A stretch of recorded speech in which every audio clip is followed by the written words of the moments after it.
એકદમ આપણે પતલા અને લાંબી ડુંગળી સમારી લેવાની છે।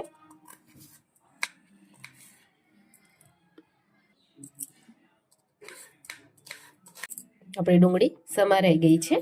હવે આપણે કેપ્સિકમ સમારી લઈશું લાંબુ।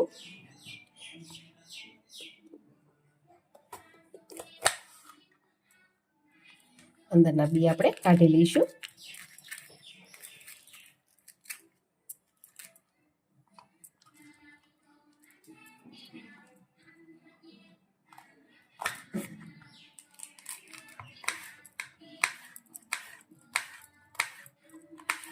તો ફ્રેન્ડ્સ કેપ્સિકમ એ સમારાઈ ગયું છે।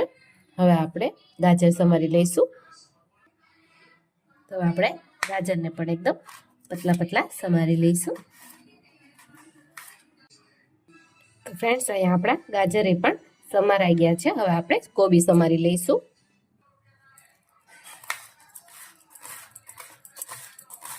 કોબીને પણ આપણે લાંબી જ સમારવાની છે, પાતળી અને લાંબી સમારવાની છે।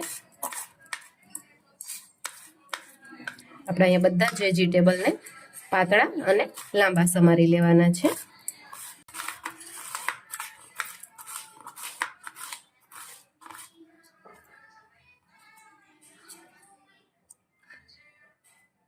ફ્રેન્ડ્સ અહીંયા ગાજર, ડુંગળી, કેપ્સિકમ અને કોબી આપણા સમારાઈ ગયા છે।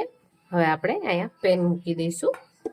એમાં આપણે તેલ ગરમ કરવા મૂકીશું। અહીં આપણે બધા જ વેજીટેબલને કૂક કરી લેવાના છે। આપણું તેલ ગરમ થઈ ગયું છે। હવે અંદર લસણ અને તીખા મરચાં એડ કરી દઈશું।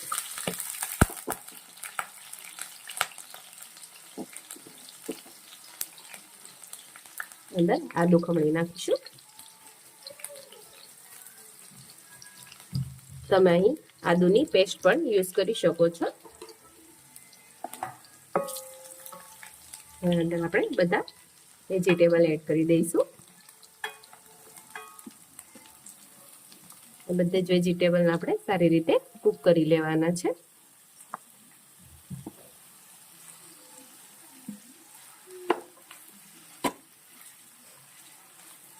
અહીં આપણે ગેસની ફ્લેમ હાઈ જ રાખવાની છે।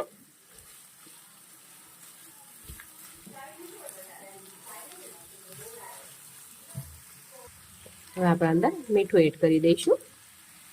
સ્વાદ પ્રમાણે આપણે મીઠું નાખવાનું છે। લાલ મરચું આપણે એડ કરીશું। ધાણા જીરું એડ કરીશું।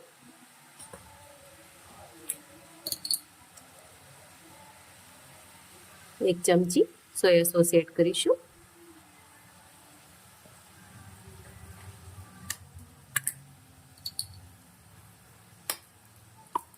એક ચમચી ચીલી સોસ એડ કરીશું।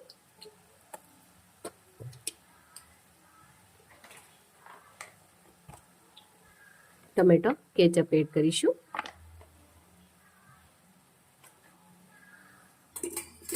ઓરેગાનો એડ કરીશું એક ચમચી ચીલી ફ્લેક્સ એડ કરીશું। આ બધું આપણે સારી રીતે મિક્સ કરી લઈશું।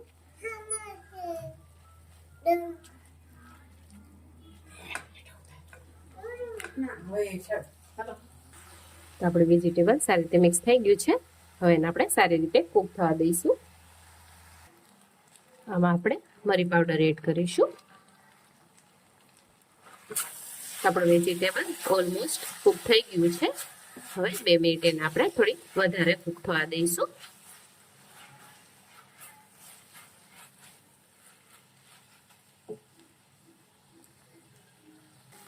તો ફ્રેન્ડ્સ આપણું વેજીટેબલ સરસ રીતે કૂક થઈ ગયું છે।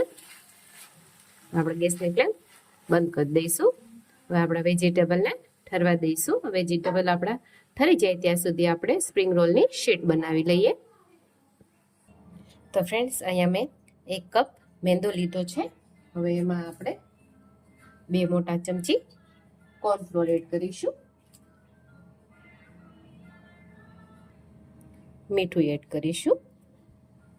હવે આપણે ધીમે ધીમે પાણી એડ કરીને સ્લરી બનાવી લઈશું। એકદમ પાતળી સ્લરી બનાવવાની છે આપણે. કોઈ લમ્સ ના રહે એવી રીતે આપણે પાણી એડ કરીને સ્લરી તૈયારી કરવાની છે. તમે જોઈ શકો છો, જો એકદમ લમ્સ વગર આપણે સ્લરી બનાવવાની છે. અંદર તમારે 1 કપમાં 2 ગ્લાસ જેટલું પાણી વપરાણું છે. તમે જોઈ શકો છો આપણી સ્લરી એકદમ તૈયાર છે. ફ્રેન્ડ્સ, તમે જોઈ શકો છો, જો એકદમ પાતળી સ્લરી આપણે બનાવવાની છે. આપણી સ્લરી એકદમ પરફેક્ટ તૈયાર છે. ફ્રેન્ડ્સ, અહીંયા મેં એક નોનસ્ટિક રોટી લીધી છે, એને આપણે ગરમ કરવા મૂકીશું. હવે અંદર આપણે સ્લરી એડ કરી દઈશું. હવે એને આવી રીતે પાથરી દઈશું સારી રીતે. એની જાતે જ એ રોટી છોડી દે ત્યાં સુધી આપણે એને શેકાવા દઈશું.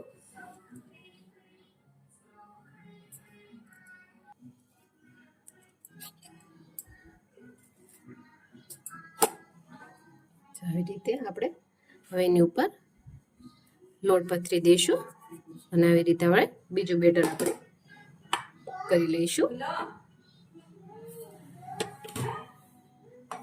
ફેરવી દઈશું અને વધારાનું હોય એ આપણે કાઢી લઈશું.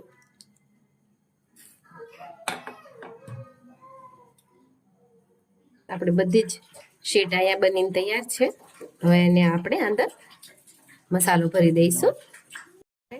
અહીંયા મેં સ્પ્રિંગ રોલની શીટ લઈ લીધી છે. હવે એમાં આપણે 1 ચમચી મસાલો એડ કરીશું વેજીટેબલનો.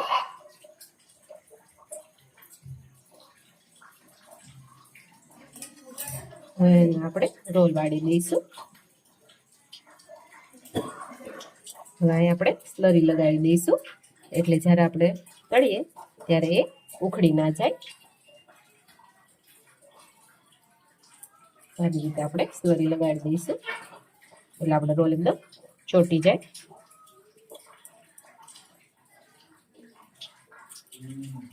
ફ્રેન્ડ્સ, આવી રીતે આપણે બધા જ સ્પ્રિંગ રોલ તૈયાર કરી લઈશું.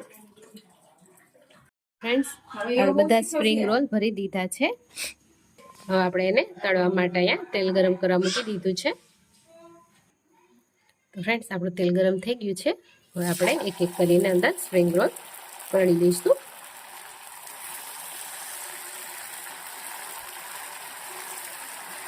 આપણે ક્રિસ્પી થાય ત્યાં સુધી એને તળવાના છે. તો ફ્રેન્ડ્સ, આપણા સ્પ્રિંગ રોલ ગોલ્ડન કલરના થઈ છે. હવે આપણે એને ઉતારી લઈશું.